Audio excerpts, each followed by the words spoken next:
A small bull accidentally fell into a muddy pond filled with cow dung, leaving only its head visible. It was too weak to escape on its own.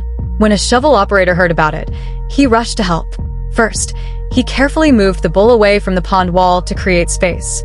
This would make it easier for the digger to pull the bull out. Smart thinking deserves a thumbs up. On the first attempt, the digger slipped, pushing the bull's head deeper. But the driver didn't give up. He adjusted the digger's position and tried again. After much effort, the small bull was finally rescued.